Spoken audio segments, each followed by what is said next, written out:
오늘 우리가 읽은 본문은 안식일 논쟁으로 불리는 부분인데요. 예수님께서 왜 이런 논쟁에 휘말리셨는가 하면 유대 사회를 꽉 잡고 있던 종교 지도자들의 질서를 흔드는 언행을 하셔서입니다. 공생애를 시작하면서 예수님은 귀신 들린 많은 사람을 고쳐주시고 열병, 나병, 중풍병까지도 터치 한 번으로 말씀 한마디로 깨끗하게 회복시켜 주셨습니다. 이런 능력을 행하는 예수님께 사람들이 관심을 갖고 몰려드는 것은 당연한 일입니다. 그런데 문제는 예수님의 출신이었습니다. 기득권이 아닌 목수의 아들이었고 유대 사회의 지도자로 올라가기 위한 코스도 제대로 밟지 않으셨죠. 좋게 보는 사람들은 혜성처럼 나타났다고 반겼지만 갑자기 대중의 인기를 끄는 예수님을 기득권들은 박힌 돌을 밀어내려는 강력한 굴러들어온 돌이라 여겼습니다. 왜냐하면 예수님께서 당시 유대 사회의 분위기, 질서, 전통과 문화를 주도하는 유대 종교 지도자들의 지배적인 가치관에 반하는 행동을 자꾸만 하셨기 때문입니다. 로마의 앞잡이로 낙인 찍힌 세리들과 율법에 의해 죄인으로 규정된 사람들, 그리고 하찮은 여인네들과 보란듯이 어울려 다니셨습니다. 그런 예수가 별 볼 일 없는 존재라면 아무도 신경 쓰지 않았을 것입니다. 하지만 예수님의 존재감은 튀어도 너무 튀었다는 게 문제가 된 것입니다. 기득권들의 눈에 거슬리는 게 한둘이 아니었던 와중에 마침내 사단이 벌어졌습니다. 23, 24절입니다. 안식일에 예수께서 밀밭 사이로 지나가실새 그의 제자들이 길을 열며 이삭을 자르니 바리새인들이 예수께 말하되 보시오 저들이 어찌하여 안식일에 하지 못할 일을 하나이까. 제자들이 배가 고파서 남의 밭에서 밀을 좀 뜯어먹자. 보시오 왜 남의 소유에 허락도 없이 손을 대시오가 아니라 저들이 어찌하여 안식일에 하지 못할 일을 하나이까 라고 합니다. 밀 이삭을 자르는 추수, 밀의 껍질을 벗기는 타작이라는 노동을 안식일에 하다니 라며 트집을 잡은 것입니다. 그러자 예수님은 기가 막힌다는 듯 바리새인들이 사랑하는 다윗 왕의 예를 드십니다. 25절이죠. 예수께서 이르시되 다윗이 자기와 및 함께한 자들이 먹을 것이 없어 시장할 때에 한 일을 읽지 못하였느냐.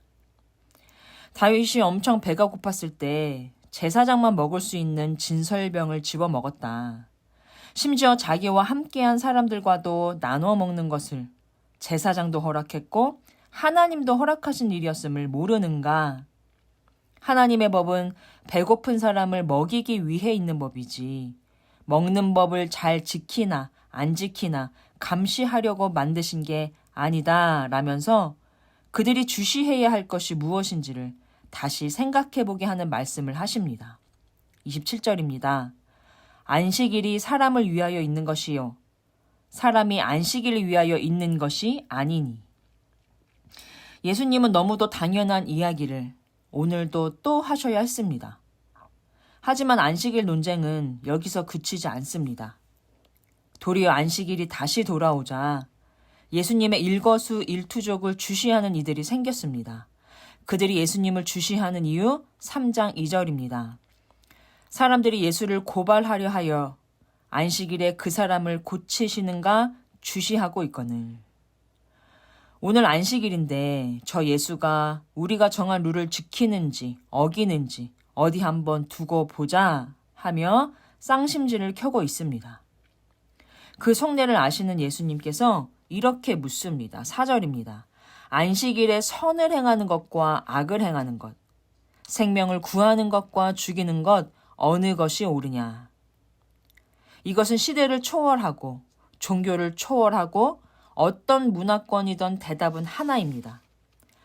안식일이든 평일이든 언제나 선을 행하는 것이 옳고 생명을 구하는 것이 옳습니다. 그런데 안식일에 회당에 모인 사람들이 아무도 대답하지 않습니다. 그들이 잠잠하거늘. 침묵 시위에 예수님은 더 화가 나셨습니다. 유대 공동체는 회당을 중심으로 한 사회였기 때문에 회당의 직무를 수행하는 종교 지도자들이 유대 사회의 중심 세력이 됩니다. 그들이 이토록 안식일 규정을 세분화하고 철저히 지킨 이유는 무엇일까요? 자기들의 경건함을 자랑하고 싶어서입니다. 그런데 정작 이들은 하나님께서 원하시는 경건이 무엇인지는 잘 몰랐던 것이죠. 야고보서에 이런 말씀이 있습니다. 누구든지 스스로 경건하다 생각하며 자기 혀를 제갈 먹이지 아니하고 자기 마음을 속이면 이 사람의 경건은 헛것이라. 진짜로 경건한 사람은 자기 혀에 재갈을 물린다는 말이죠.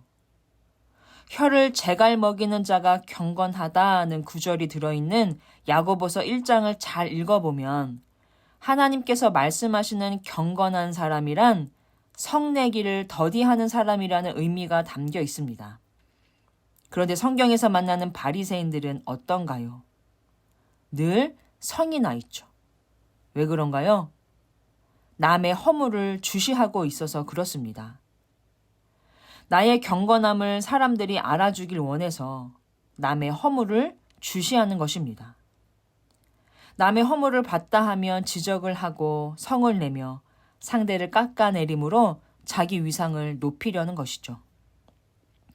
프랑스의 사상가 시몬느 베이유는 우리가 사랑 가운데서 서로를 대하기 위해 필요한 태도가 있다고 말합니다. 그것은 머뭇거림이래요. 머뭇거림은 결단력 있게 딱 잘라서 하지 못하고 주저주저하는 태도를 가리킵니다. 사람을 대할 때 서슴없이 판단해버리는 것은 상대를 사랑하지 않기 때문이라는 것이죠. 어떤 사람을 깊이 이해하기까지는 오랜 시간이 걸리는 법입니다. 선입견으로 사람을 한눈에 재단하기보다는 자꾸만 판단을 유보해야 합니다. 그런 의미에서 시몬느 베이유는 머뭇거리는 것이 사랑이다라고 표현한 것 같습니다. 바리새인들과 정반대되는 모습이죠. 바리새인들은 마가복음 고작 3장에 왔는데 벌써 예수님에 대한 판단을 딱 부러지게 내려버렸습니다. 6절입니다. 바리새인들이 나가서 곧 헤롯 왕과 함께 어떻게 하여 예수를 죽일까 의논하니라. 예수님을 죽이기로 마음을 정해버렸습니다. 그들에게선 하나님의 사랑도 이웃사랑도 찾아볼 수 없습니다.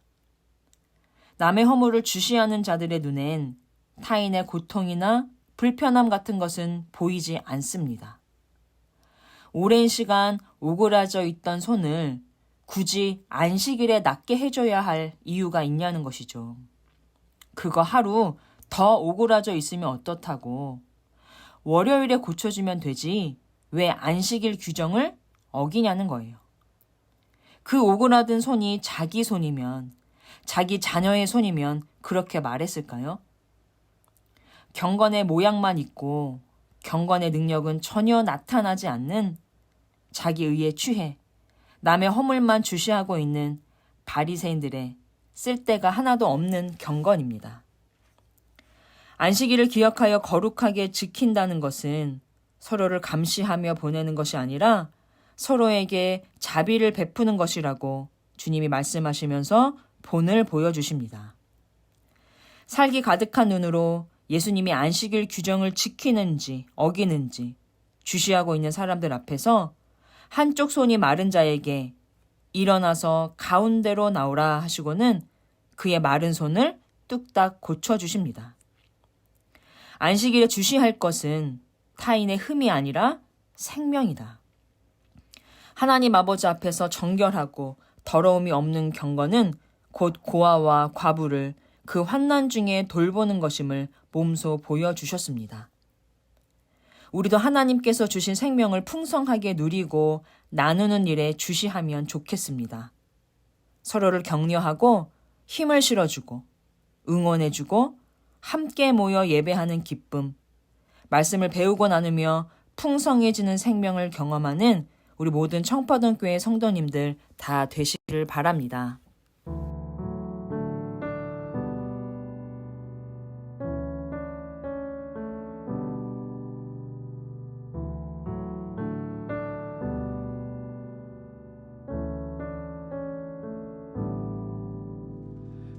하나님 사랑 변치 않는다. 하나님 사랑 변치 않는다. 세상 다 변하고 날 버린다 해도 하나님 사랑 변치 않는다. 하나님 내 길 인도하신다. 하나님 내 길 인도하신다. 나의 가는 길 다 주님께 있으니 하나님 내 길 인도하신다. 반드시 기도 응답하신다. 반드시 기도 응답하신다. 때론 나의 뜻과 다른 길이라도 반드시 기도 응답하신다.